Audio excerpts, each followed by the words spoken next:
नमस्कार। दिन भर की बड़ी खबरों में आपका स्वागत है। आज दिन भर की बड़ी खबरों में क्या रहा, हम इस पर विस्तार से बात करेंगे, लेकिन इससे पहले देखिए हेडलाइंस। महाकुंभ में आधी रात के बाद भगदड़ मच गई। आ रही खबरों के अनुसार मरने वालों की संख्या 20 के पार चली गई है, वहीं घायलों की संख्या लगभग 50 है। राहुल गांधी और अखिलेश यादव ने बदइंतजामी को जिम्मेदार ठहराया है। यमुना में जहर मिला दिया गया है। केजरीवाल के इस आरोप पर मोदी ने जवाब दिया है और कहा कि यमुना का पानी प्रधानमंत्री भी पीता है, क्या हरियाणा वाले मोदी को मार देंगे? इस तरह मोदी ने इसका जवाब दिया है। काशी और अयोध्या में बढ़ रही है भीड़। अब तक 40 लाख श्रद्धालुओं के पहुंचने का अनुमान है। अयोध्या में रैपिड फोर्स को तैनात किया गया है, वहीं पुलिस अधिकारियों को अलर्ट जारी किया गया है। मुंबई के श्री सिद्धि विनायक मंदिर में ड्रेस कोड को लागू किया गया है। कटे फटे ड्रेस पहनकर मंदिर जाने पर प्रतिबंध लगा दिया गया है। इसी के साथ ही रिवीलिंग ड्रेस पर पूरी तरह से रोक लगाई गई है। कोलकाता के आरजी मेडिकल कॉलेज में बलात्कार और हत्या मामले में सुप्रीम कोर्ट में सुनवाई हुई। विक्टिम के माता पिता ने कहा जांच को फिर से कराया जाए, हम सीबीआई के जांच से सहमत नहीं हैं। फरीदकोट रंगदारी केस में लॉरेंस बिश्नोई को बाइज्जत बरी कर दी गई है। पुलिस को रंगदारी मांगने का सबूत नहीं मिला है। आरोप था कि लॉरेंस बिश्नोई ने फोन पर 50 लाख रुपए का रंगदारी मांगा था। वक्फ संशोधन विधेयक को संयुक्त संसदीय समिति से मंजूरी मिल गई है। चर्चा के दौरान विपक्ष को निष्कासित कर दिया गया था और नहीं सुनी गई थी मांगे। विपक्ष ने इसे लोकतंत्र का काला दिन बताया है। संसद के शीतकालीन सत्र में इसे पेश किया जा सकता है। बांग्लादेश में शेख हसीना की पार्टी ने बड़ा ऐलान किया है। तख्ता पलट के बाद बनी सरकार से इस्तीफा मांगने का ऐलान किया गया है। कुछ दिन पहले ही अमेरिका ने बांग्लादेश को चेतावनी दी थी और कहा था कि हम किसी भी तरह का मदद नहीं करेंगे। आज की सुर्खियों में इतना ही। अब हम रुख करते हैं बड़ी खबरों की ओर, जिसे समझना जरूरी है।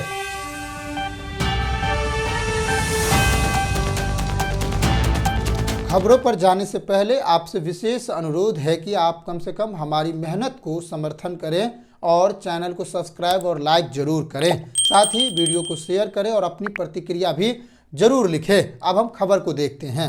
महाकुंभ से आज एक दुखद खबर सामने आई है, जहां भगदड़ मचने से लोगों में हताहत और डर भर गया है। मौत के आंकड़े बढ़ते जा रहे हैं, घायलों के आंकड़े बढ़ते जा रहे हैं। सरकार पर सवाल भी उठ रहे हैं। आज हम इसी पर बात करने जा रहे हैं, इसी को विस्तार से समझने जा रहे हैं। आखिर ये हादसा कैसे हुआ?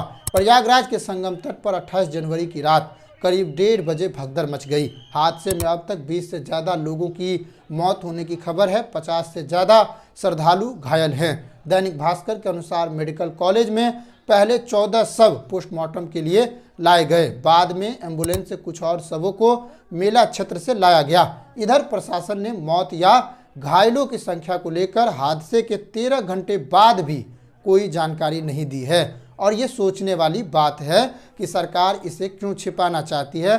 अब तक आंकड़े क्यों नहीं जारी की? बीबीसी ने लिखा है कि एक डॉक्टर ने नाम न बताने के शर्त पर कहा कम से कम 14 लोगों की मौत हुई है। वहीं आंखों देखा कई मौतों की पुष्टि की गई है, लेकिन प्रशासन की ओर से इस तरह की कोई जानकारी सामने नहीं आई है। इस घटना के बाद तमाम तरह के सवाल उठाए जा रहे हैं। कांग्रेस अध्यक्ष मल्लिकार्जुन खड़गे ने सवाल उठाया है। उन्होंने कहा कि आधी अधूरी व्यवस्था, वीआईपी मूवमेंट, प्रबंधन से ज़्यादा स्व प्रचार पर ध्यान देना और बद इंतजामी इसके लिए जिम्मेदार है। हजारों करोड़ रुपए खर्च करने के बावजूद ऐसी व्यवस्था होना निंदनीय है।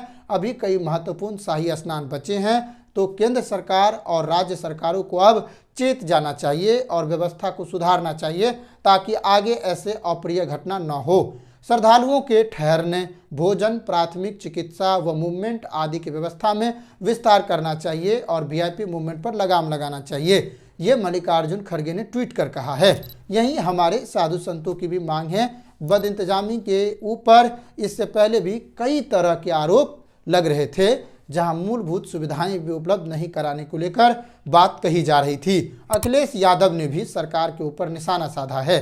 उन्होंने कहा कि जिसने करोड़ों रुपए खर्चा करके ये बताने में लगे थे कि विश्व स्तरीय व्यवस्था की गई है, अब उन्हें इस हादसे की नैतिक जिम्मेदारी लेते हुए इस्तीफा दे देना चाहिए। उत्तर प्रदेश के मुख्यमंत्री योगी आदित्यनाथ द्वारा इस तरह की कोई बात नहीं कही जा रही है जिसमें मौत के आंकड़े या हताहत होने की आंकड़ा हो या इस तरह की बात कही गई हो। प्रधानमंत्री नरेंद्र मोदी ने मृतकों के परिजनों के प्रति संवेदना जताई है। सीएम योगी आदित्यनाथ ने लोगों से संयम बरतने की अपील की है।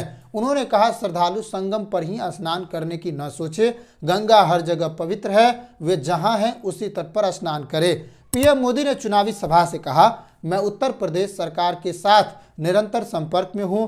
करोड़ों श्रद्धालु आज वहां पहुंचे हैं। कुछ समय के लिए स्नान की प्रक्रिया में रुकावट आई थी, लेकिन अब कई घंटों से सुचारू रूप से लोग स्नान कर रहे हैं। उधर कांग्रेस सांसद राहुल गांधी ने आरोप लगाया है कि वीआईपी कल्चर और सरकार की बद इंतजामी के कारण भगदड़ मची है। सपा प्रमुख अखिलेश यादव ने कहा, महाकुंभ को सेना के हवाले कर देना चाहिए। महाकुंभ में मची भगदड़ की दो प्रमुख वजह बताई जा रही है। अमृत स्नान की वजह से ज्यादातर पांटून बंद थे और इसके कारण संगम पर पहुंचने वाली करोड़ों की भीड़ इकट्ठा होती चली गई, जिससे बैरिकेड्स में फंसकर कुछ लोग गिर गए। यह देखकर भगदड़ की अफवाह फैल गई। दूसरा ये कि संगम नोज पर एंट्री और एग्जिट के रास्ते अलग अलग नहीं थे। लोग जिस रास्ते से आ रहे थे उसी रास्ते से वापस जा रहे थे। ऐसे में जब भगदड़ मची तो लोगों को भागने का मौका नहीं मिला, वे एक दूसरे के ऊपर गिरते गए और इस तरह यह हादसा हुआ है। हादसे के बाद 70 से ज़्यादा एम्बुलेंस संगम तट पर पहुंची है। इनसे घायलों और मृतकों को अस्पताल ले जाया गया है। हादसे के बाद संगम तट पर एनएसजी कमांडो ने मोर्चा संभाल लिया है। संगम नोज इलाके में आम लोगों की एंट्री बंद कर दी गई है। भीड़ और न बढ़े इसलिए प्रयागराज से सटे जिलों में श्रद्धालुओं को रोक दिया गया है। वहां प्रशासन को अलर्ट कर दिया गया है। महाकुंभ में आज मौनी अमावस्या का स्नान है, जिसके चलते करीब 9 करोड़ श्रद्धालुओं के शहर में मौजूद होने का अनुमान है।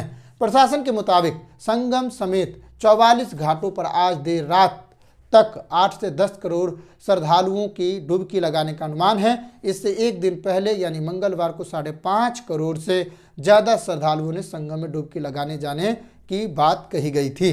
पूरे शहर में सुरक्षा के लिए 60,000 से ज़्यादा जवान तैनात किया गया है। मौत के आंकड़े बढ़ सकते हैं। सरकार को सभी के लिए व्यवस्था करना चाहिए, सभी को स्वास्थ्य और मूलभूत सुविधाएं देना चाहिए। अब हम दूसरी खबर की ओर रुख करते हैं और इस खबर को आप समझिए। सरकार के ऊपर जो अव्यवस्था फैलाने का आरोप लगा है उन्हें ठीक करना चाहिए ताकि ऐसी अप्रिय घटना दोबारा ना हो। अब हम दूसरी खबर की बात करते हैं। संसद में बजट सत्र की शुरुआत होने वाली है। इसी सत्र में वक्फ बिल लाए जाने की बात कही जा रही है। वक्फ बिल पर जेपीसी गठित की गई थी, लेकिन अब इसके प्रस्ताव पर सवाल उठ रहे हैं। विपक्ष इसे लोकतंत्र के लिए काला दिन बताया है, क्योंकि जेपीसी ने इसे मंजूरी दे दिया है।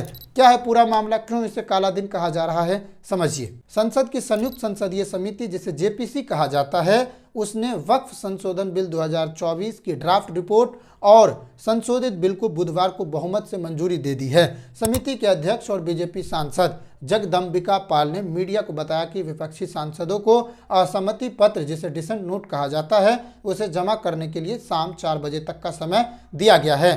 वक्फ बिल पर मंजूरी देने की इस फैसले से विपक्ष में नाराजगी है, क्योंकि समिति ने एनडीए गठबंधन के सांसदों द्वारा कहे गए सभी संशोधनों को मंजूर कर लिया है, जबकि कांग्रेस, एआईएडीएमके, टीएमसी, शिवसेना, उद्धव गुट और वाम दलों के सुझावों को पूरी तरह खारिज कर दिया गया है। इसी कारण विपक्ष में नाराजगी है, क्योंकि जेपीसी का मतलब है साथ मिलकर प्रस्ताव को तैयार करना, पक्ष विपक्ष की सहमति से काम करना, लेकिन यहाँ विपक्ष को नहीं सुना गया। जाहिर है इसको लेकर नाराजगी है।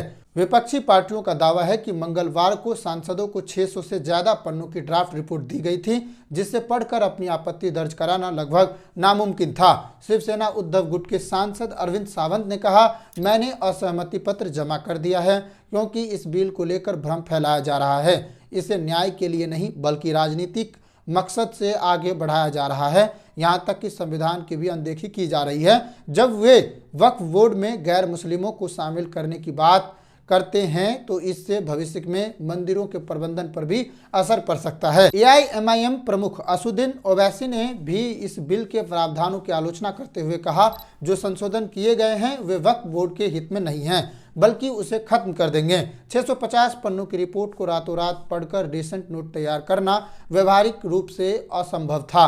विपक्षी दलों के सांसदों ने इस पूरे घटनाक्रम को लोकतंत्र की हत्या बताया और आरोप लगाया कि जेपीसी की प्रक्रिया पूरी तरह से एक तरफा रही। वक्फ बिल को लेकर पहले से विवाद होता रहा है। सरकार शुरुआत में इस मूड में थी कि बिना ओल झोल किए इसे पास कर दे, लेकिन उसे डर था कहीं संकट ना आ जाए, इसके लिए उन्होंने एक रास्ता का चयन किया जिसे जेपीसी का रास्ता कहा जा सकता है। जेपीसी में वही किया गया जो सरकार चाहती है। इस तरह विपक्ष को साइड कर दिया गया, मर्जी के मुताबिक फैसले लिए गए। अब सदन में इसको लेकर क्या बात होगी, किस तरह के आरोप लगेंगे, ये सब अभी देखना बाकी है। आज दिन भर की खबरों में इतना ही। अब हम आपसे अगले एपिसोड में मुलाकात करेंगे। तब तक देखते रहिए सान इंडिया। चैनल को सब्सक्राइब करें और अपनी बात हम तक जरूर पहुंचाएं। नमस्कार, जय हिंद।